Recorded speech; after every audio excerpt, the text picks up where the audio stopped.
Nah, setelah itu si Cliff kan berpikir bahwa biasalah kan kalau cewek ngoceh-ngoceh gitu sambil nonton TV. Nah, habis itu dia kembalilah tuh guys ke kamar tuh, kembali dia ke kamar. Habis itu dia baring kan guys, baring dia tuh, barulah dia sadar tuh guys, bodoh ya kan. Barulah dia sadar bahwa istrinya tuh sudah meninggal. Nah, setelah itu dia keluar lagi kan guys, keluar lagi ke TV tersebut dan melihat bahwa si Susana tidak ada di sana. Guys, welcome back to my YouTube channel. Nah guys, pada hari ini aku akan bahas sebuah kasus horor yang berjudul Ratu Film Horor Legendaris di Indonesia. Siapa lagi kalau bukan Susana, yaitu dengan nama lengkap Susana Frederika Martha van Orch. Lahir di Bogor, Jawa Barat pada tanggal 13 Oktober 1942. Nah guys, di video kali ini aku bakal ceritain banyak hal tentang Susana, mulai dari latar belakangnya si Susana ini sendiri, penyebab kematiannya Susana, misteri-misteri kematiannya si Susana ini, kemudian hal-hal aneh yang sering dilakukan Susana, dan juga peristiwa-peristiwa mistis setelah kematiannya Susana ini guys. Nah, mau tahu kan gimana kisahnya? Let's check it! Nah, Susana ini berkecimpung di dunia perfilman sejak tahun 1950 sampai dengan tahun 1990-an guys. Awal mula dari karirnya si Ratu Film Horor ini adalah saat ia memenangkan kontes 3 darah yang diaudisikan oleh si Usmar Ismail. Wanita yang dikenal dengan Ratu Film Horor Indonesia ini dikenal lewat film-film panas dan mistis seperti Beranak Dalam Kubur yang dirilis pada tahun 1971, Bernafas Dalam Lumpur yang dirilis pada tahun 1970, dan masih banyak lagi guys. Jadi setelah tidak berapa lama ia berkecimpung di dunia perfilman, Susana ini memutuskan menikah di usia muda bersama seorang aktor, yaitu Diki Suprapto. Nah, setelah menikah dengan si Diki Suprapto ini, Susana memperoleh 2 anak. Yang pertama ada Ari Adrianus, dan yang kedua ada Kiki Maria. Kiki Maria ini mengikuti jejak ibunya dalam dunia perfilman juga, sedangkan si Ari Adrianus ini meninggal pada tahun 1977 karena pengeroyokan.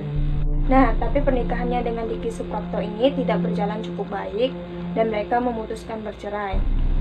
Kemudian Susana pun memilih menikah dengan seorang aktor lawan mainnya, yaitu yang bernama Cliff Sangra, dan memiliki seorang anak angkat bernama Rama Yohanes. Meskipun sudah tinggal lama dengan si Cliff Sangra ini, tidak ada kabar miring sedikitpun tentang hubungan pernikahan Susana dengan si Cliff Sangra. Hanya saja terdengar gosip-gosip bahwa si Kiki Maria ini sangat tidak menyukai ayah tirinya dan sering berdebat dengan ayah tirinya.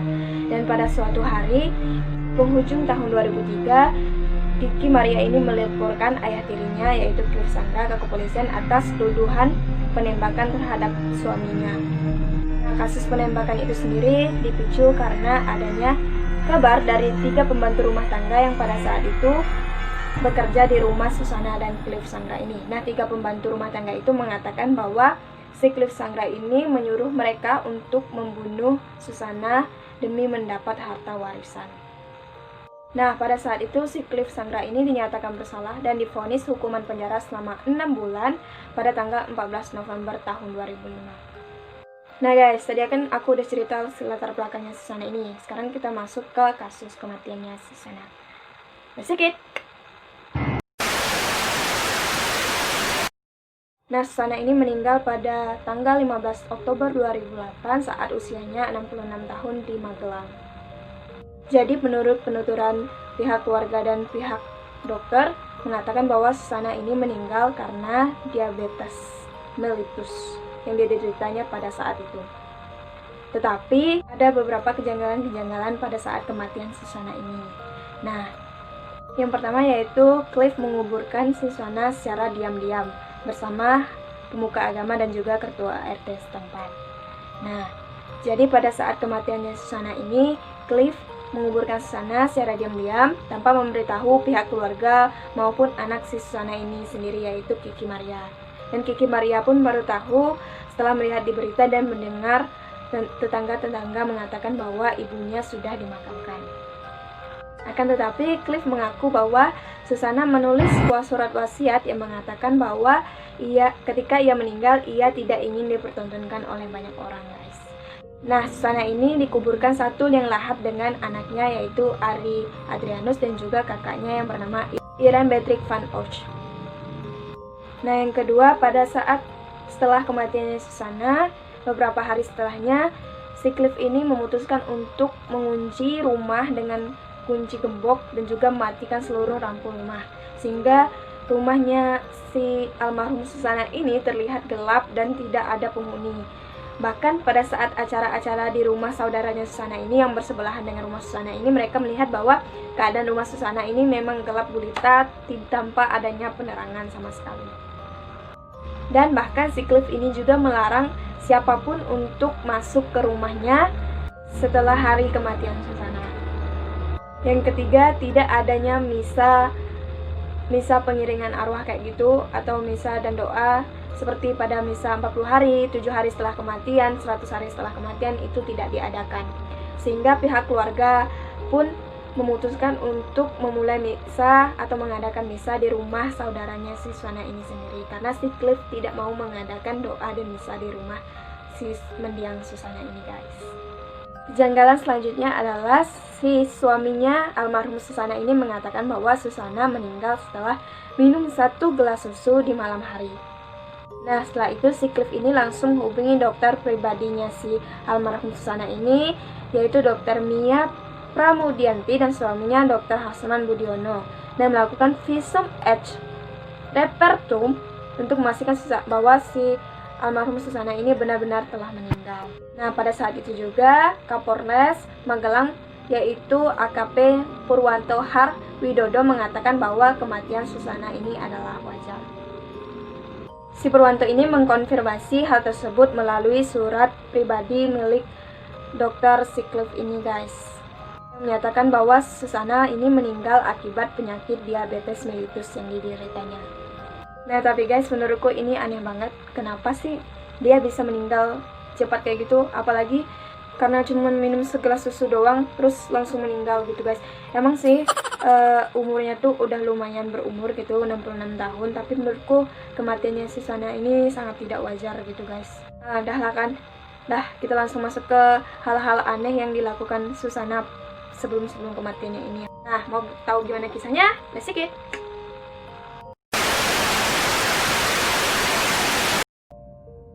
Nah, hal yang pertama ia lakukan adalah yoga selama berjam-jam dan tidak boleh diganggu. Serta ia sering sekali bermeditasi selama 24 jam atau lebih gitulah, guys. Jadi dia itu lebih sering suka sekali bermeditasi, katanya sih untuk menjaga kesehatan atau menjaga pola pikirannya, guys. Tapi banyak dari orang-orang mengatakan bahwa hal-hal tersebut dilakukan oleh mendiang Susana ini untuk hal-hal mistis gitulah, guys. Nah, yang kedua, kalian pasti tahulah kan, si Susana ini emang suka gitu makan bunga melati. Jadi dia tuh sering ngemil bunga melati gitu, guys. Katanya sih untuk menjaga kecantikan. Kan tetapi banyak juga yang mengatakan bahwa Susana ini memakan bunga melati untuk mendalami perannya. Nah, yang ketiga adalah si Susana ini suka sekali dengar hewan melata, yaitu ular. Jadi dia itu sering beradu akting dengan ular kesayangannya ini. Jadi dia sering bawa ular-ularnya ini untuk pergi ke syuting perfilman dia dan memakai ular-ular tersebut untuk syuting tersebut. Dia juga sering sekali seperti memelihara ular-ular di rumah gitu, menyayangi ular-ular seperti anaknya. Pokoknya dia tuh identik dengan suka dengan hewan melata seperti ular-ular gitu, guys. Nggak tahu apakah dia itu emang pencinta reptil atau masih bersangkutan dengan hal-hal mistis. Kita juga nggak tahu kan. Si Susana ini juga sering melakukan puasa, yaitu puasa kejawet, ngerawok, dan juga ngeblank. Nah, jadi puasa ngerawok ini merupakan puasa yang hanya makan buah-buahan setiap harinya. Sedangkan puasa ngeblank ini adalah puasa yang bahkan tidak boleh makan selama 24 jam atau hanya berdiam di rumah selama 24 jam. Dan si Susana ini sering sekali melakukan puasa-puasa tersebut untuk menjaga kesehatannya, katanya. Nah, udah segitu aja hal-hal yang sering dilakukan oleh Susana. Sekarang kita langsung masuk ke hal-hal mistis setelah kematian Susana ini, guys. Kalian siap? Kita masuk ke next video. Let's take it! Nah, yang pertama adalah menurut penuturan si Cliff Sanggra ini yang merupakan suami dari mendiang Susana ini sering mengatakan bahwa Susana beberapa hari setelah kematian Susana, ia sering menampakkan diri di depan pintu kamar mereka dengan memakai baju coklat sambil melambai-lambaikan tangannya seperti ini, guys. Hai guys, seperti ia mengatakan bahwa ia mengucapkan selamat tinggal kepada suaminya gitu.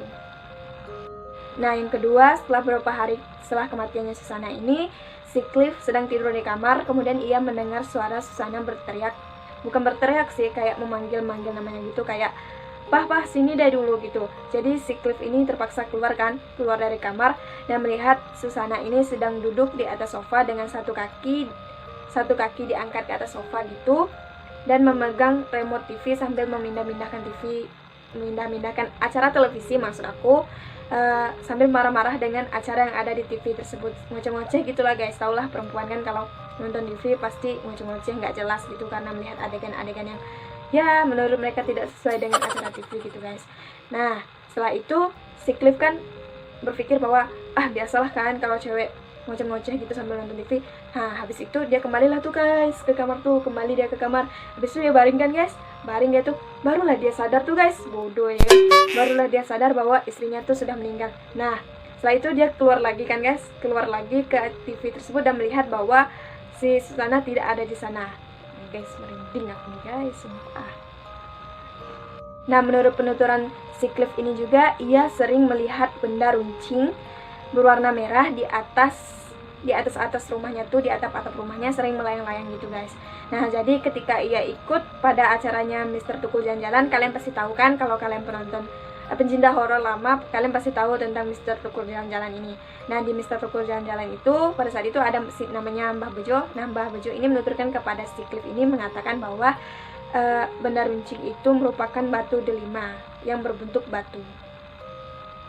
Nah, yang keempat, pada saat si Cliff ini ikut acara Mr. Tukul Jalan-Jalan ini, dia kan bertemu dengan salah seorang indigo yang bernama Risa Saraswati. Kalau kalian pencinta horor, kalian pasti tahu yang namanya Risa Saraswati, yaitu ada akun YouTube-nya guys, namanya Jurnalisa. Nah, kalian boleh cek situ siapa sih Risa Saraswati ini, dan si Risa ini juga ada filmnya guys. Nah, kayak gitulah guys pokoknya. Nah, si Risa ini menuturkan bahwa pada saat itu ia tidak melihat sosok si Susana ini, melainkan ia melihat sosok pengikut dari Nyi Roro Kidul. Dan menurut kabar-kabar beredar bahwa si Susana ini akrab dengan pengikut-pengikut Nyi Roro Kidul ini guys.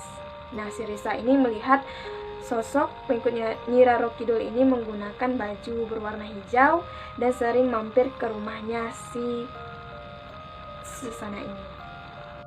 Nah, tadi udah yang keberapa guys?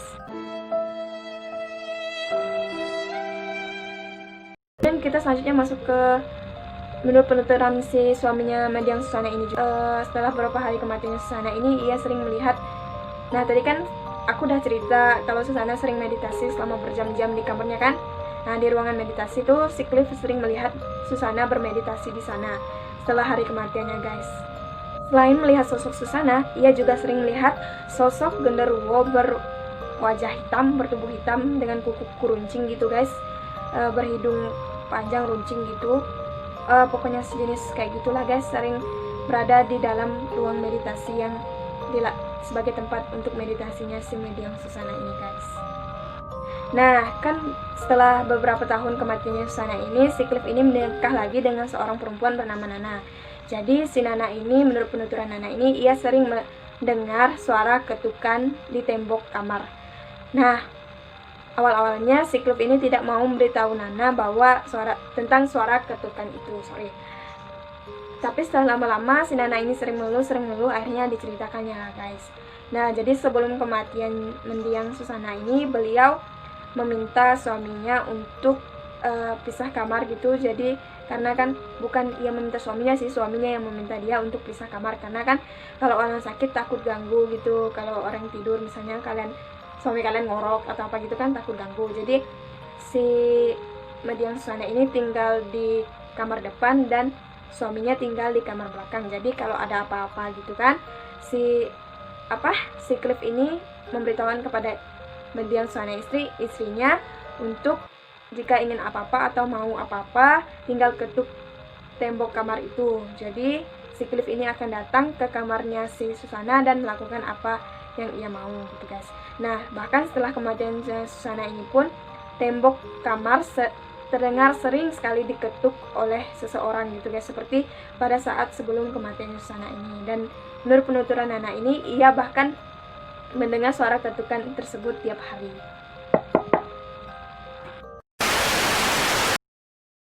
Nah, yang selanjutnya sepasang kaki di bawah meja rias. Jadi si Nana, istri barunya si Cliff ini kan sering sekali membersihkan ruangan mendiang Susana karena itu merupakan kebiasaan sehari-harinya. Nah, pada suatu hari ia menemukan sepasang kaki gitu guys, bekas kaki di bawah meja riasnya Susana ini. Jadi gimana sih, kayak tahulah kalian kan sepasang telapak kaki gitu di bawah meja rias. Nah, selain itu juga ia juga sering melihat kipas angin yang ada di kamarnya Susana ini hidup sendirinya saat mati lampu. Dan juga lampu-lampu di rumah tersebut sering hidup sendirinya saat mati listrik gitu guys. Hebat banget sih kalau hantu bisa menghidupkan itu guys, sumpah. Yang terakhir yaitu ada pengalaman dari kru film Bernafas Dalam Kubur yang dibintangi oleh Luna Maya ini sebagai pemeran pengganti dari mendiang Susana ini guys. Nah, kalian pasti tahu kan filmnya Bernafas Dalam Kubur yang dibintangi Luna Maya itu yang mirip banget dengan si mendiang Susana ini. Jadi menurut penuturan si Luna Maya ini, ia mengatakan bahwa pada saat perfilman itu dibintangi oleh dirinya dan pada saat perfilman itu disyutingkan, beberapa orang kru sering mengalami kerasukan dan juga di tempat mereka mengadakan perfilman itu banyak sekali ular-ular yang datang di rumah tersebut. Tapi menurut penuturan si Luna Maya, ia mengatakan bahwa rumah yang mereka syuting itu, tempat syuting itu merupakan rumah bekas lama gitu guys. Jadi memang karena udah lama kan mungkin ditinggali banyak hewan-hewan melata gitu seperti ular atau apa gitu guys. Jadi nggak heran kalau memang ular banyak datang ke tempat syuting mereka gitu. Dan juga menurut penuturan si Luna Maya, ia sering mendengar suara-suara tangis saat syuting film tersebut. Nah guys, gimana menurut pendapat kalian? Kalau kalian tahu gimana ceritanya, gimana dari kru film itu, komen di bawah ya, aku pengen tahu banget. Nah, sekian dulu video dari aku. Kurang lebihnya aku minta maaf. Dan juga kalau kalian ada ide-ide, saran yang mau dikasih ke aku, komen di bawah ya, jangan takut komen. Komen aja kalau video aku banyak kurangnya, aku juga minta maaf. Dan kalau kalian ada mau request kasus apa, request aja di bawah, nanti aku bakal bahas ke kalian. Oke? See you on the next video guys. Bye-bye.